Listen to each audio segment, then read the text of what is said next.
afternoon and welcome to your event celebrating the 2021 BMA Medical Book Awards, which takes place annually to recognise outstanding contributions to medical literature.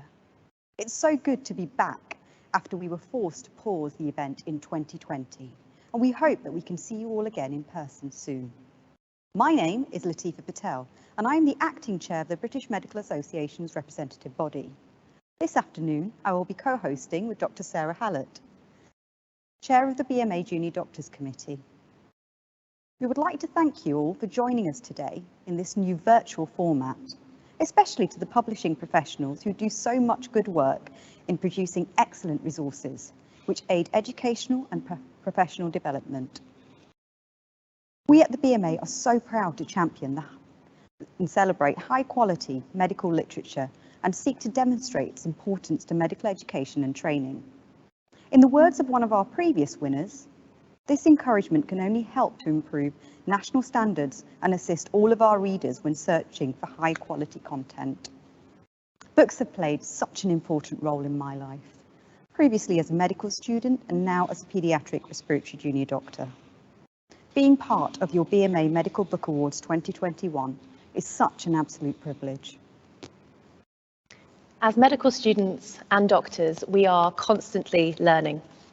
We work in a time where so much information is available online, and yet books, whether read digitally or online, remain a steadfast and reliable source of information. Many of our winners today provoke us to dive deeper into issues affecting our patients and to consider their experiences in different ways, as well as the wider system in which we work. With over 900 medical texts submitted on a diverse range of topics, this year's awards will be celebrating the winners in a refreshed format. This afternoon, we will announce and celebrate winners across 14 categories, with a runner-up and an overall winner for BMA Medical Book of the Year taken from the category winners. I am sure we will all be inspired by the enduring legacy of these resources across so many areas of healthcare. Before we move on to the celebration of this year's winners, we are delighted to be joined by BMA Council Chair, Dr. Chand Nagpal, as we come together to recognise outstanding contributions to medical literature. Please do follow along and tweet us from where you are using the hashtag BMA Book Awards. Thank you.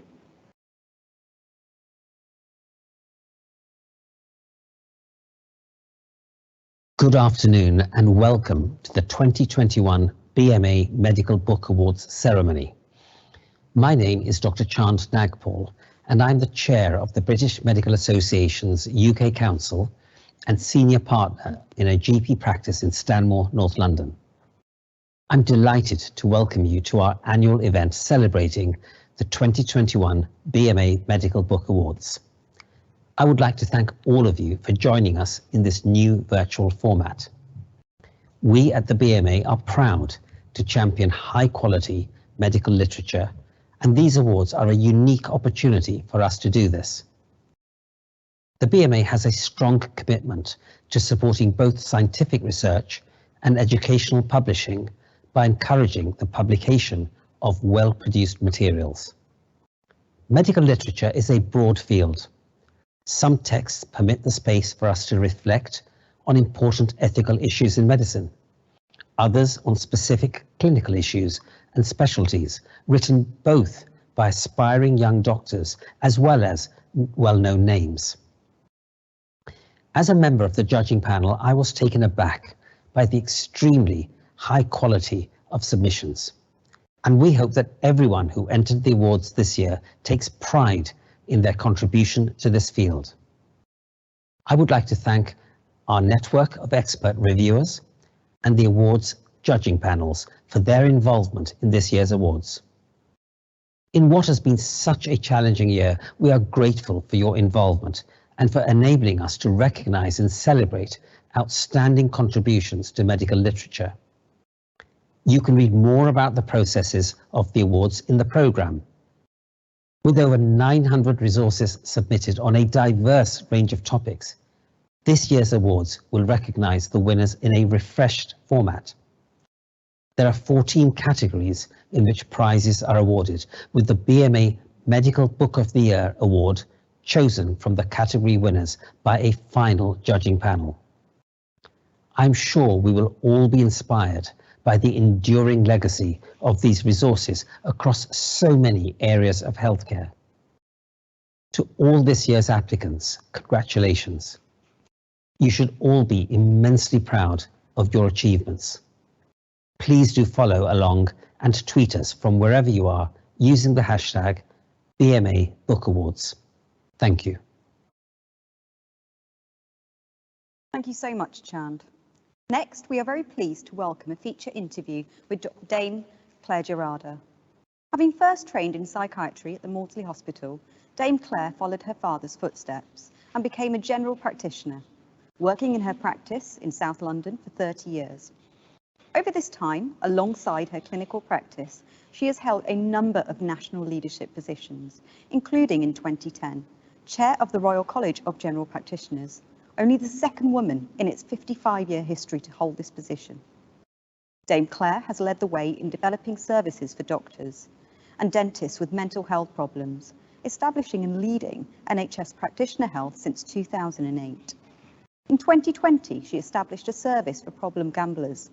She also chairs the newly formed registered charity Doctors in Distress and is now co-chair of the NHS Assembly.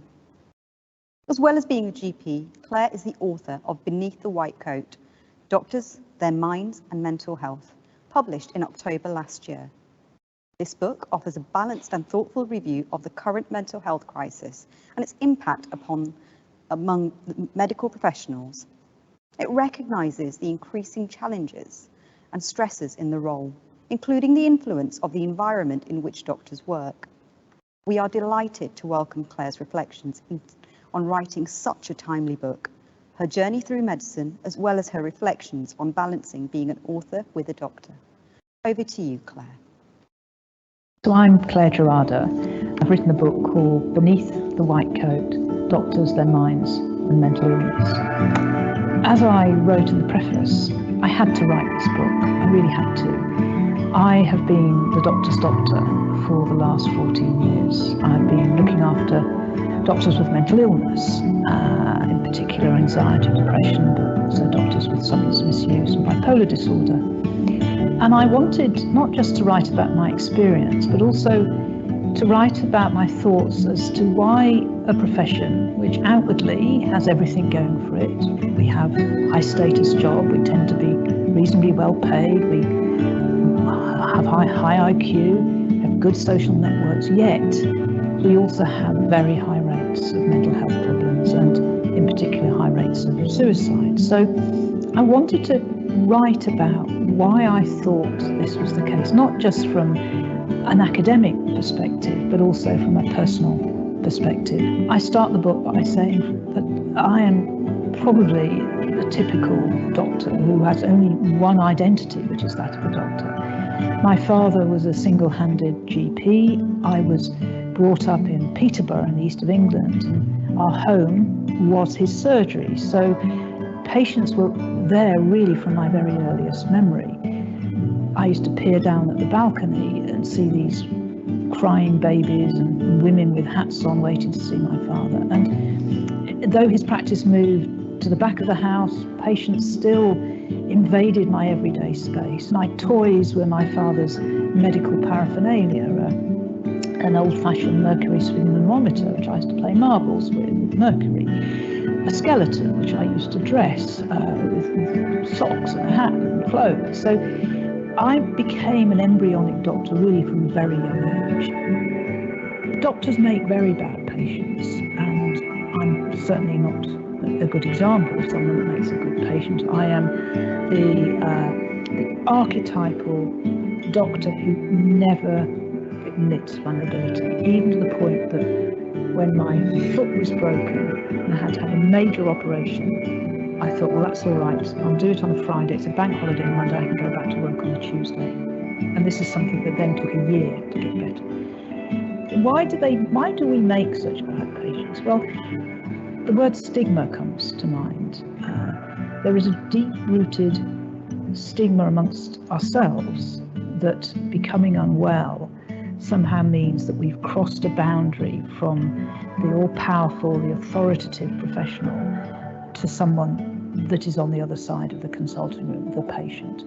So the whole system is predicated on the doctor remaining well. And of course, we don't wear magic white coats. We do get unwell. I broke my foot. Many of us got COVID. Some of our colleagues died. Many of us are becoming mentally unwell. But there is this, what I call an unconscious fantasy, that's a collusion between patients and the public, that we do not become unwell. There's a view that we need to prop up doctors with resilience training. And I just like to say doctors are some of the most resilient people in the workforce. But we all have our point of no return. Every single object, man-made or otherwise, will fall over if given enough environmental stresses. The tallest building, the most robust oak tree, and the most robust individual. And the unrelenting, chronic stresses that doctors being exposed to, and in particular, and forgive me for picking out one particular group, but general practitioners, so the unrelenting workforce. There's also some issues that are probably unique to regulated professionals, of which all doctors are, which is the fear factor, the fear of complaints, the fear of being referred to the regulator, the fear that if you disclose your mental illness, you might lose out on promotion, the fear that people will suspend you if they find out that you might, for example, have a new diagnosis of depression or anxiety or substance misuse. So there's not just the internalized pressures, which is, as I mentioned, about stigma and shame, but there's also the external forces that actually make it very difficult for doctors to put their hands up and to say, I'm mentally ill. Saying that, I hope the service I run, Practitioner Health, has changed some of that, but nevertheless, I think some of the workforce pressures have got considerably worse over the last year or two since the pandemic. Writing the book, that was emotional for me. Originally I was going to write it with somebody else, and we missed, and it took 18 months and we'd written no chapters. And then I met this person, I said, look, can we split? I'll write it myself. And the moment I could use the first person, I wrote 5 chapters straight off. And every chapter, bar 2 or 3, I had a significant input to, even though my name might not be as an author, but I had significant input to. It is a book that describes my journey from the daughter of an immigrant GP, born in Nigeria, coming to the UK, through to some of my own failings as a doctor, my own fears, my own guilt, my own mental illness, and my own journey through my practice. So the thread going through the book is a very personal thread. And writing the book, I started to realise that unless I model what I'm actually writing, which is we are allowed to admit our vulnerability, we are allowed to walk across that unconscious divide from professional to patient, then in a way I'm a hypocrite. So the book allowed me to start that journey, though I also wanted the book to be of relevance to those doctors who you might not really, people have not reached out to in the past. So for example, there's a chapter on doctors with bipolar disorder. Up till now, the idea of a doctor with bipolar working normally, people say, oh, of course they can't work, whereas this chapter will show you very clearly that they can. There's a chapter written by a fabulous doctor called Mary Doherty on doctors with autism, which changed my practice, by the way. There's a whole series of chapters, there's 3 chapters on what happens when things go wrong, because I've looked after a lot of doctors when things have gone wrong, and what to do when that complaint or that referral to the GMC lands on your doorstep, and how to minimise bad things happening thereafter. There's a chapter written by patients, and by patients I mean doctor patients, about their experience of mental illness and how they drew on support and what they've learned. And then there's chapters on doctors with addiction, doctors with depression. So, and I wanted to make the book readable not just for doctors but for the lay audience. absolutely want as a layperson to be able to pick up the book and not struggle with terminology, with abbreviations, with theory. So it is the sort of book that can be read by the layperson, and whilst it's referenced, the references are very easy to hang on to. And so I enjoyed writing the book. It was, at some points it was quite difficult to write, and I wondered how much of myself I should put in there. I was going to write the last chapter called Hope, but I changed it, and I asked the publisher at the last moment, could I change it to COVID, because clearly COVID was, so the book was finished in May 2020. So there isn't a chapter on hope, which I regret a little bit, but the word count wouldn't allow. But I am now writing my autobiography, which will be hopeful, so there will be hope. And what I now realise is how much I love writing. I knew that anyway, because I write a lot for the BMJ, but I really love writing. And if I was to say, what would I do once I have retired? No idea when that will be. I would love to write.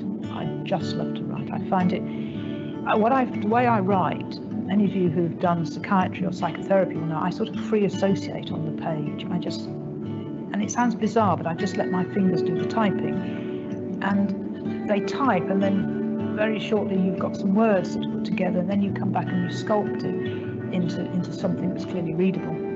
I love it. I love that. I never thought of myself as creative. I've always thought I'm not artistic. I can't do anything. I can't draw. I can't paint. I can't cook. I can't write.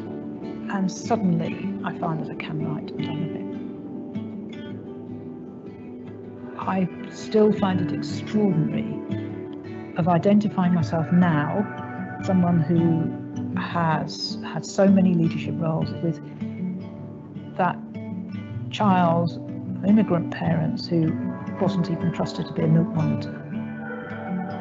Well, I'm working just as hard as I ever did. I'm actually stopping working with mentally ill doctors in March 2022. I've been doing it for 15 years, and we've got a fabulous team that's taking over.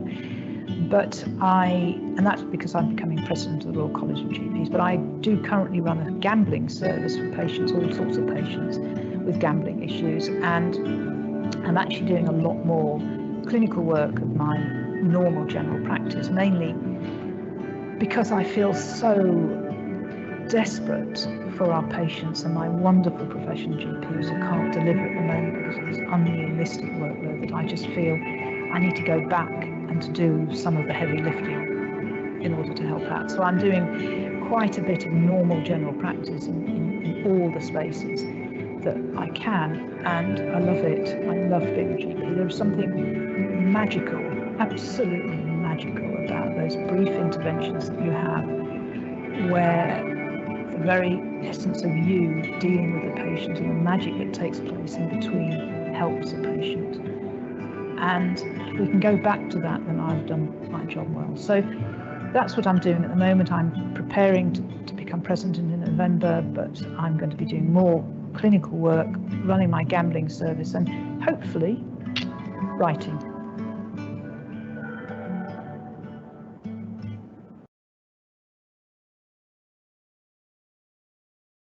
Thank you, Claire, for such an interesting and insightful interview. We recognise that the medical profession can be a challenging environment. The BMA provides several wellbeing support services to doctors and medical students, aimed at helping them maintain their well-being in the face of the various pressures their work may involve. Our confidential wellbeing support services are open 24/7, free of charge, and are available to any doctor or medical student, regardless of BMA membership. For further information, please visit bma.org.uk/yourwellbeing. We will now move on to the announcement and celebration of this year's winners. Please do follow along and remember to tweet us from where you are using the hashtag BMA Book Awards. This year, the BMA Medical Book Awards have had an unprecedented number of applicants. In 2021, a record 903 medical texts were submitted across a diverse range of topics. Today, we will announce and celebrate winners across 14 categories, with a runner-up and an overall winner for BMA Medical Book of the Year taken from the category winners. Our special thanks go to the volunteer expert reviewers who appraise each medical text. This year, over 300 expert reviewers provided the structured reviews, which provide the clinical credibility for our awards. We are very grateful for your help. We would also like to thank the awards judging panels and those involved in the selection of the category winners. The category winners each represent an impressive resource that fulfills the criteria of clinical currency and accuracy, and which maintains a high standard of production. The winners are all excellent resources that our expert reviewers are happy to recommend to colleagues. Let's start with our first category announcements of the afternoon. We are delighted to welcome Professor Dame Parveen Kumar, Chair of the BMA's Board of Science. Over to you, Parveen.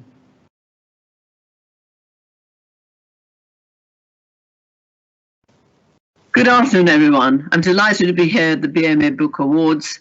My name is Parveen Kumar, and I have the pleasure of chairing the Board of Science for the BMA. I sat on the awarding panel for the hospital medicine category and was also part of the final decision-making panel.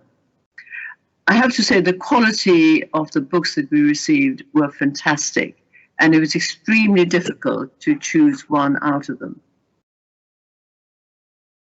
I'd like to start off by announcing the category for hospital medicine. The winner for the category hospital medicine is Oxford Handbook of Palliative Care by Max Watson, Stephen Ward, Nandini Valath, Joe Wells, and Rachel Campbell. And this was published by Oxford University Press. This handbook offers a concise, comprehensive guide to palliative care, covering all aspects of symptom relief to emotional and spiritual support for the patient and their family.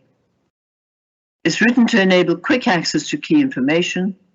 This is an invaluable companion for those in the palliative care field. I was delighted to sit on the awarding panel for this particular category. We felt that it was an excellent book for everybody who wants to manage patients for palliative care. It is clear, detailed, and targeted, and looks at palliative care in all specialties. Congratulations.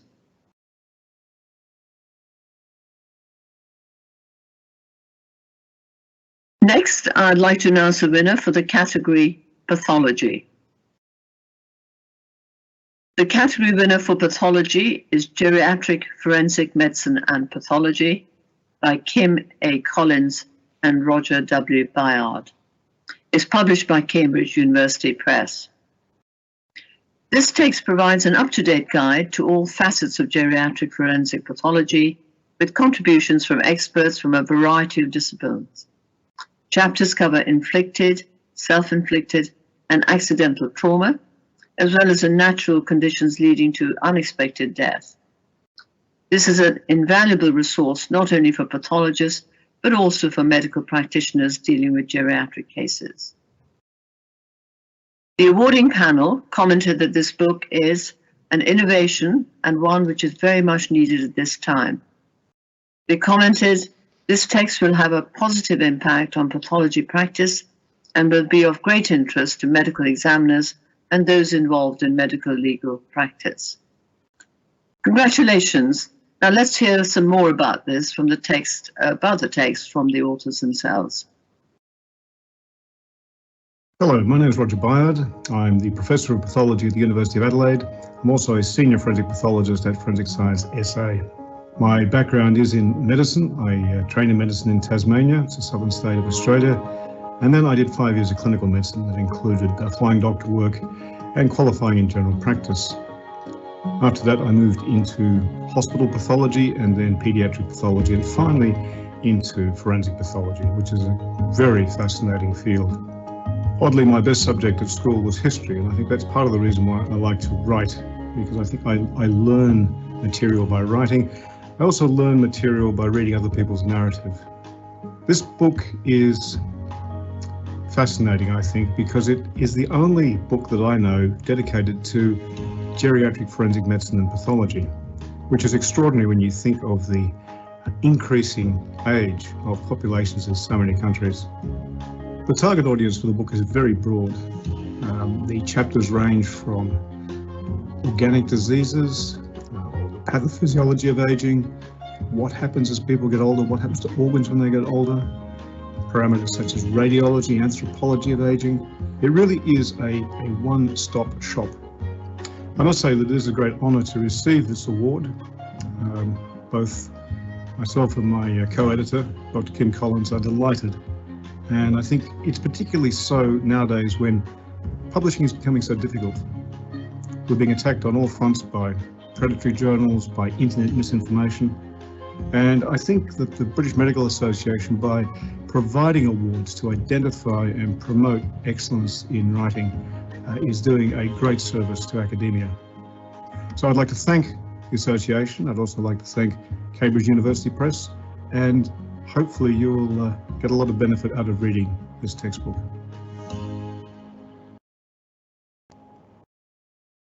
Finally, I'd like to announce the winner for the category Anesthesia, Critical Care and Emergency Medicine. The category winner for Anesthesia, Critical Care and Emergency Medicine is A Field Manual for Palliative Care in Humanitarian Crises by Elisha Waldman and Marcia Glass, and is published by Oxford University Press.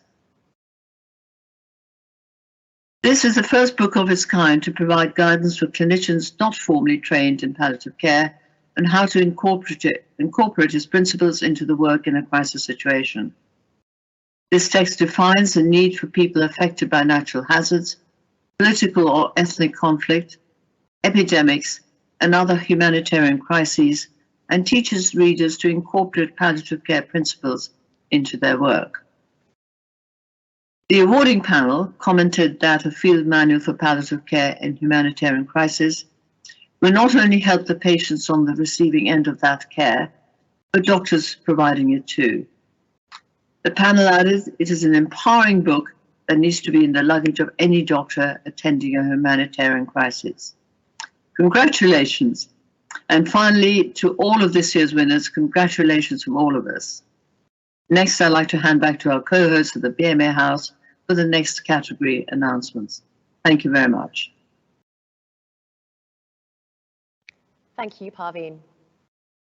For the next set of announcements, we are delighted to welcome Dr. David Wrigley, BMA Deputy Council Chair. Over to you, David.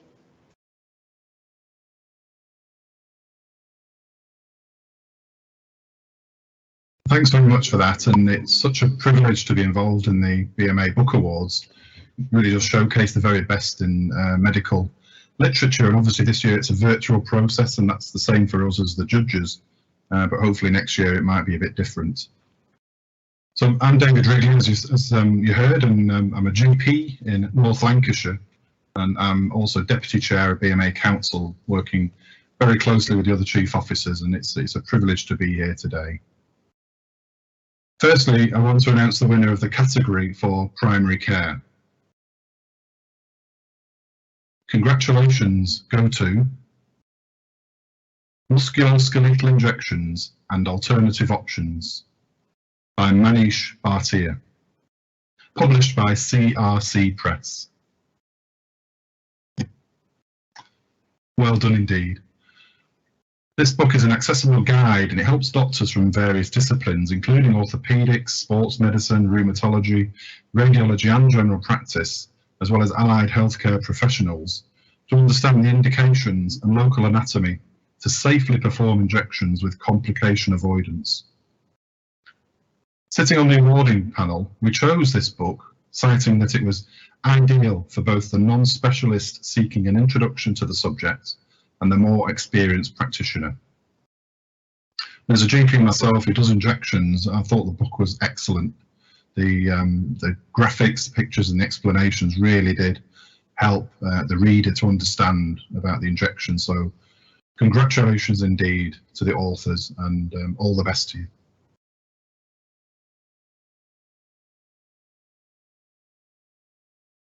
Next, I'll announce the winner for the category Good Medical Practice.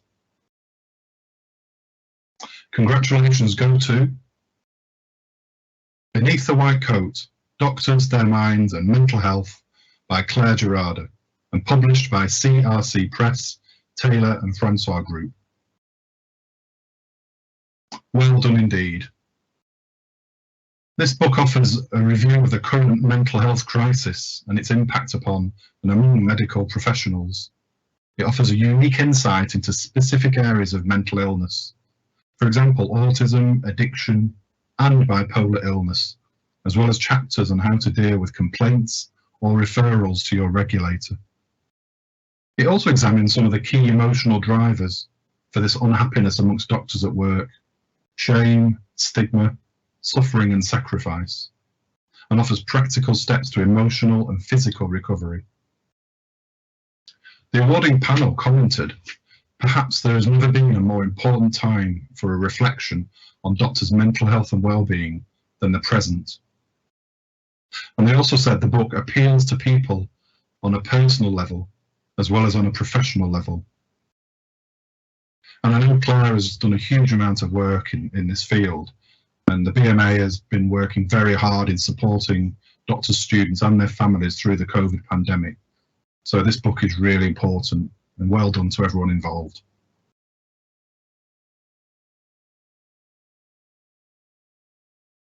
Finally, I'll now announce the winner for the category Obstetrics and Gynecology.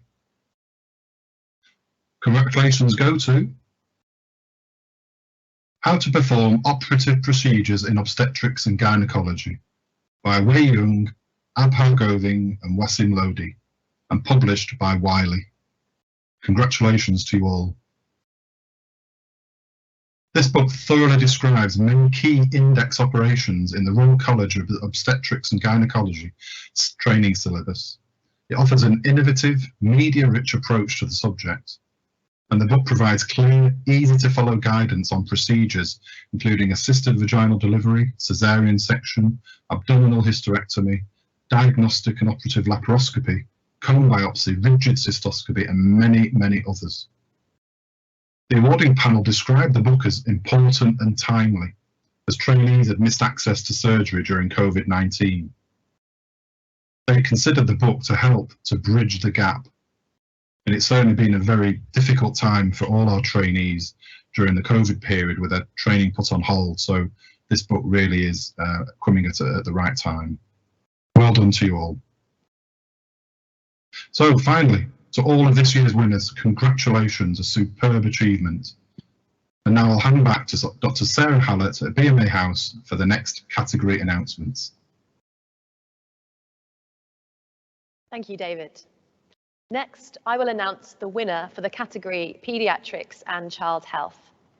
I'm a paediatric junior doctor, and I sat on this panel.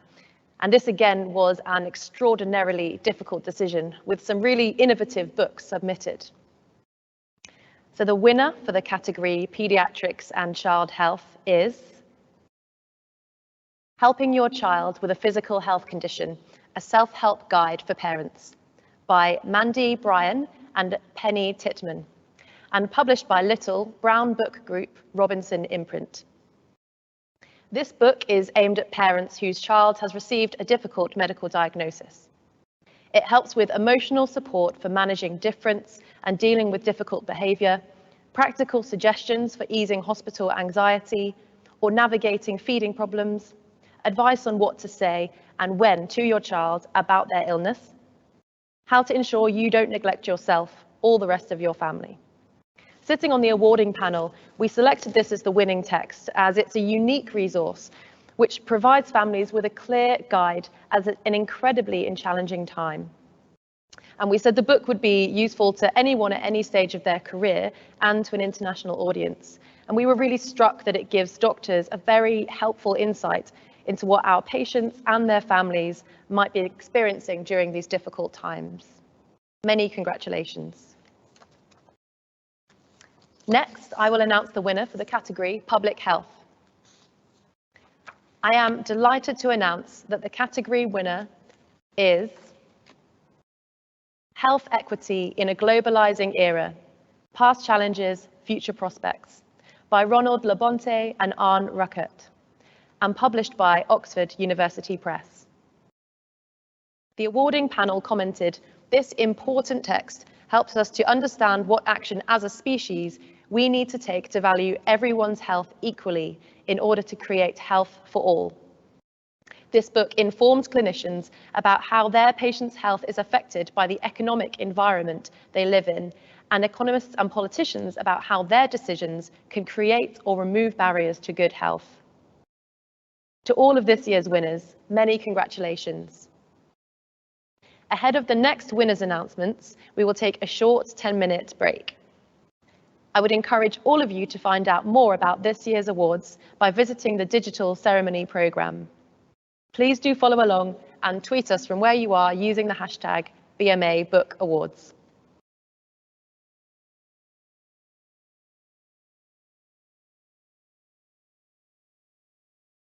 Welcome back. We will now hand over to Dr. Chan Nagpal for the COVID-19 special category announcement.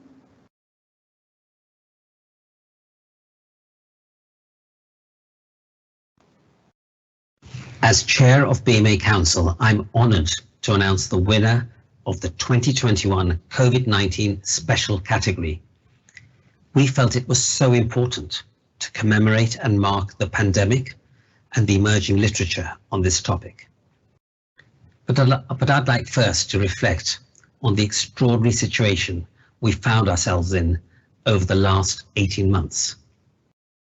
I'm incredibly proud of how our profession has risen to the challenge of serving the nation and how the BMA has supported our members during the pandemic. COVID-19 presented a real shock to the working lives of doctors, resulting in them seeing levels of illness and deaths which has been greater than they would have ever experienced. Doctors have had to work in environments of a deadly and highly transmissible virus, and in the first wave, often without adequate protection. Tragically, some became seriously ill, and some did not survive. Throughout, doctors have adapted remarkably, with many redeployed and using new ways of seeing patients and treating them. But we have to acknowledge that doctors have worked incessantly, often without adequate rest or break, and our surveys show 51% report that their mental health has worsened. It's now vital that we rebuild our workforce and that doctors and healthcare staff are given time to rest and recover, as well as provide them with the necessary support to meet the challenges ahead. Whilst there's been a lot of attention on the impact of COVID on hospitalization, we should not forget the burden of illness has been huge also in the community. For that reason, I'm proud to announce this year's winners are Tanya Blackmore and Georgina Parker for their book, Community Palliative Care and COVID-19. Congratulations to both of you. Let's hear some more about this resource from the authors. My name is Georgina Parker. I'm lead consultant at Heart of Kent Hospice in Maidstone in Kent. I've been a palliative medicine consultant for about 15 years and worked here at Heart of Kent for 4 years. I'm Tanya Blackmore and I'm a senior clinical nurse specialist at the Heart of Kent Hospice and also a research student, PhD research student at the International Observatory of End-of-Life Care at Lancaster University, and I've worked in palliative care for over 30 years. We were thrilled to learn that Class Professional Publishing thought our book worthy for entry to the prestigious BMA Medical Book Awards. We believe that accurate, evidence-based, easily accessible medical literature is vital to improve patient outcomes. I came up with the idea for this book when I was volunteering during the first wave of COVID-19 at the Heart of Kent Hospice and working with George. Because healthcare professionals that work in the community were calling in and asking advice about COVID symptom control in our palliative patients. And so I realised there was a need to have all the concise information in one place. So I approached Class Publishing and asked them if they'd be interested in writing a handbook, and also George whether she'd co-author with me. And that's how the project came into fruition. Community Palliative Care and COVID-19 is a small, easy to access handbook aimed at healthcare professionals providing palliative care in the community. It's an essential guide for looking after palliative care patients outside of the hospital setting in the context of COVID-19. We hope by winning this award that we raise the profile of palliative care in the community by providing a really useful resource to frontline healthcare professionals. And also we hope by winning the award that it really highlights the importance of the work that hospices do, particularly Heart of Kent. I'd also like to say that this book is dedicated to all the frontline healthcare professionals that have worked through the pandemic, and also to the people that have lost their lives to COVID-19 and their loved ones and families. We'd like to thank the BMA Awards panel for the recognition that this award gives us. We'd like to thank Class Professional Publishing for all their support during the development of this book. And we'd also like to thank the people who gave us permission to include their work within the handbook. Thank you so much, Shand. And it was so excellent to hear from the winners of the COVID-19 special category, Tanya Blackmore and Georgina Parker. Next, I will announce the winner for the category Popular Medicine. I'm delighted to announce that the winner for the Popular Medicine category is The Brink of Being, Talking About Miscarriage by Julia Bueno, and published by Little Brown Book Group, Viraga Imprint. In this narrative non-fiction book, the author draws on historical and psychological research alongside her personal story and those of people she's helped. It sets out to inform readers about the reality and practicalities of miscarriage, the different forms it can take, the medical procedures involved, and the outcomes. It focuses on the psychological impact on would-be mothers and their families, and offers solace for the many kinds of responses. Sitting on the awarding panel, we selected this as a category winner as it offers a compelling and powerfully written book for those wanting to understand miscarriage and have more confidence in approaching it with patients. Indeed, this book offers an empathetic exploration of the subject, including personal reflections and anecdotal experiences, offering insight for many and solace for some. Many congratulations. Next, I will announce the winner for the category Psychiatry. I'm delighted to announce the category winner is Young Adult Drinking Styles, Current Perspectives on Research, Policy and Practice by Dominic Conroy and Fiona Measham, and published by Palgrave Macmillan. This book brings together cutting-edge contemporary research and discussion concerning drinking practices among young adults. The contributors examine how identity becomes involved in young drinking practices, issues relating to the non-consumption of alcohol within friendship groups, and the roles of social contexts, religion and ethnic orientation, gender identity, and social media use. The awarding panel commented, "This is a fascinating, wide-ranging and well-written account of the patterns of use and non-use of alcohol by young people, backed up by research evidence." Many, many congratulations. For the final set of category announcements, I will hand over to Dr. Trevor Pickersgill, our BMA Treasurer.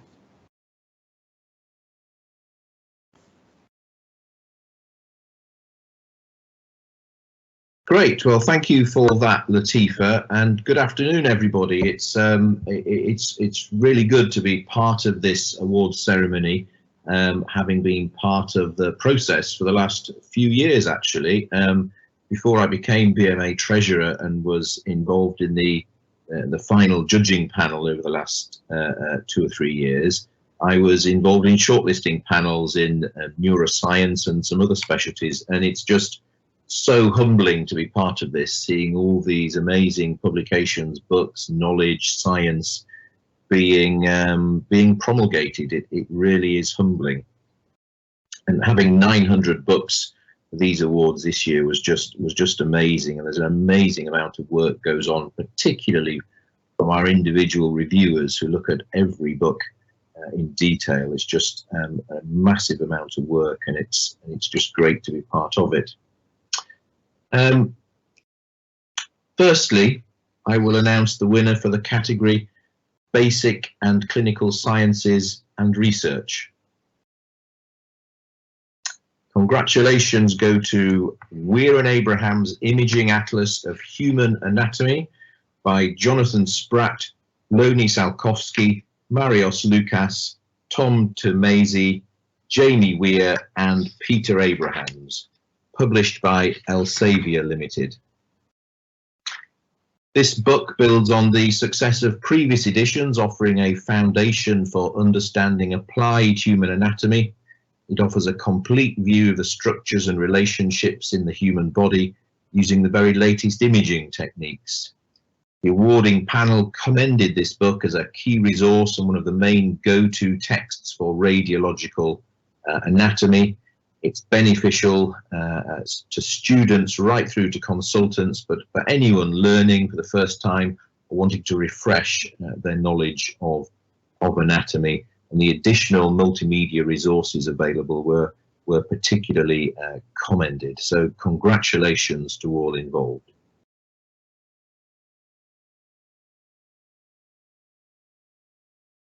Next, I will announce the winner for the category Oncology. Congratulations to the team behind the Oxford Textbook of Cancer in Children by Hubert Caron, Andrea Biondi, Tom Boterberg and Francois Doz. This is published by the Oxford University Press.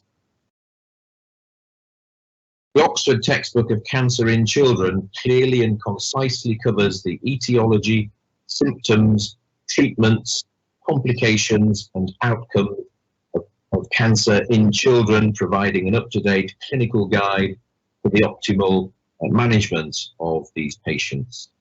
This new edition brings together an international group of highly respected editors and contributors to provide evidence-based information on how to investigate and treat the common cancers in the paediatric community. The awarding panel commented that the book offered a broad overview as well as comprehensive and up-to-date coverage of paediatric malignancies, and they felt the panel felt that the book would appeal to not only specialists in paediatric oncology, but those who are trainees or indeed trained in the more general paediatric specialties and subspecialties. So congratulations to the team. Let's hear some more about this great resource from the authors.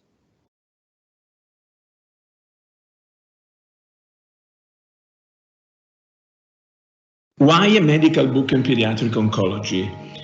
It was a book mostly devoted to residents in pediatric oncology. Pediatric cancer, as we know, are completely different from all the other type of cancer. And accordingly, we do need to have a deep knowledge for physicians and pediatricians specifically who are involved in this type of activity. I have to say that was a great pleasure to be engaged with old friends, to be the editor of this book, and I'm very pleased that the British Medical Association awarded this book for the field of oncology. The reason why I feel honored about that, because it's a very strong acknowledgement of the role that the pediatric oncology community around the world still play to contribute for the improvement of the critical child with cancer. By being engaged for more than 34 years in the treatment of child with leukemia, although it's definitely a rare disease, it's a relevant, very important issue for because it does not involve the child only, but all the family. We need to be aware that we are still treating successfully only a minority of the child and adolescents around the world of cancer, with the most relevant reason why a child can die today over the age of 1 year. And in that sense, the experience of facing with this problem has become a major path in my life and even personal experience on which I'm still not only professional, but even emotionally engaged. So thanks again for BMA for this opportunity. Finally, I will now announce the winner for the category Surgery and Surgical Specialties. Congratulations go to The Trauma Manual, Trauma and Acute Care Surgery by Andrew B. Peitzman, Donald M. Yealy, Timothy C. Fabian, C. William Schwab, Francois Guillet, Mark J. Simon, and Brian S. Zuckerbrown, published by LWW. The goal of the Trauma Manual remains to serve as a ready pocket reference for all who provide care for the patient with acute surgical disease. Format of the book is a user-friendly pocket manual rather than a comprehensive textbook, but it does contain a great deal of information covering all phases of trauma and acute care surgery.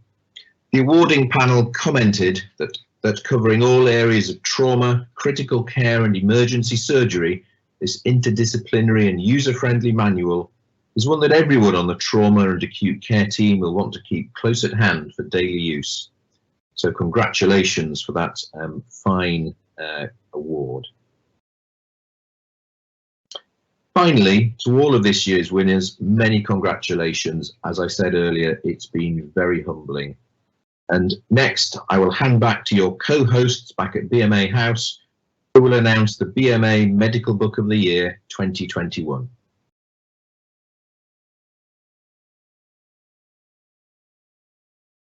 Concludes the announcement of this year's winners across 14 categories. To all this year's celebrated winners, congratulations. You should be immensely proud of your achievements. I'm sure you will agree that we have celebrated an inspiring range of medical texts this afternoon. This year, the award for BMA Medical Book of the Year has been chosen from the category winners by a final judging panel. We will now celebrate the runner-up, followed by the announcement of the overall winner for 2021. So it's my pleasure to announce that the runner-up for BMA Medical Book of the Year Award 2021 goes to The Brink of Being, Talking About Miscarriage by Julia Bueno, and published by Little Brown Book Group, Virago Imprint. So I'm hoping we're going to be able to welcome the author, Julia Bueno, to accept the award live. So I'm going to hand over to you now, Julia. Hello, thank you.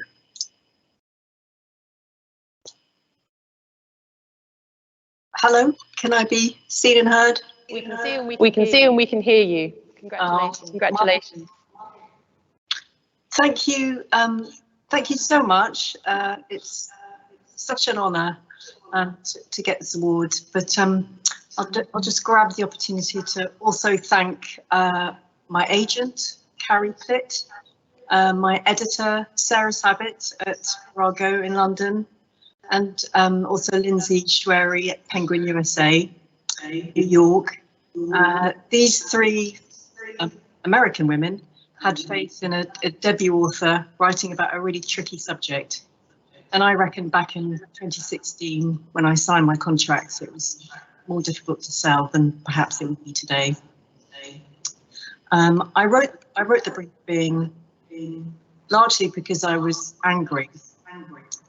I had retrained as a psychotherapist, aged about 30, in the wake of my first pregnancy ending in a very late miscarriage of twins. I was devastated, definitely traumatized, but pretty much left to get on with it. I did get on with it, which involved 3 more miscarriages and happily 2 live births. But I became angry because year after year, I heard stories from women and couples that reiterated my own experiences. And that was of a complex grief that was minimized, ignored, and even shunned. also of frustration and anger at the lack of research and understanding about the causes and prevention of miscarriage, and of feelings of confusion because the world seemed to think that miscarriage was just a medical event or something that women had to endure. So I wrote because I wanted people, and that includes those in our healthcare system, to know that we can and that we have to do better to support and care for the significant numbers of bereaved. So recognising the brink of being in the way that you have today fuels my hope that all the brilliant recent work that has begun, and I mean, for example, the National Bereavement Care Pathway and Tommy's research portfolio, continues at a pace, and also that the more recent hurdles thrown in the way of care because of COVID can be quickly set aside. So thank you very much again, and back to the hosts. Thank you so much, Julia, for your honesty and openness. I have no doubt that your book will be such a useful book for so many. And now we move on to the final announcement of the afternoon. The winner of the BMA Medical Book of the Year Award 2021. There were so many brilliant books. It was so difficult to pick just one. However, this is such a deserving read. This year, we are delighted to present your BMA Medical Book of the Year Award to Health Equity in a Globalizing Era, Past Challenges, Future Prospects, by Ronald Labonte and Anne Rocket, and published by Oxford University Press. Massive congratulations, well done. We are delighted to welcome Ronald Labonte and Anne Rocket, live from Canada, to accept this award. Over to you. Well, thank you very much. This is a stunning honor. Now, I begin with a land acknowledgement. Arna and I are speaking from Ottawa, and we pay our respects to the Algonquin people, who are the traditional guardians of this land. We acknowledge their longstanding relationship with this territory, which remains unceded. Such a land acknowledgement is more poignant today, as this is the first federally declared statutory day of national truth and reconciliation. It is a day on which Canadians are called upon to reflect on the devastating impact our settler colonial society has had on the health of Indigenous peoples. Most recently, the forcible removal of Indigenous children who were placed in residential schools in an attempt to erase their cultural identities. But to return to our book and the wonderful award it's just received.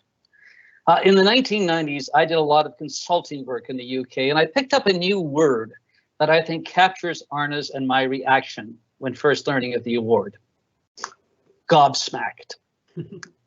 And we're particularly grateful for the award for recognizing how important the theme of health equity is in our increasingly perilous world.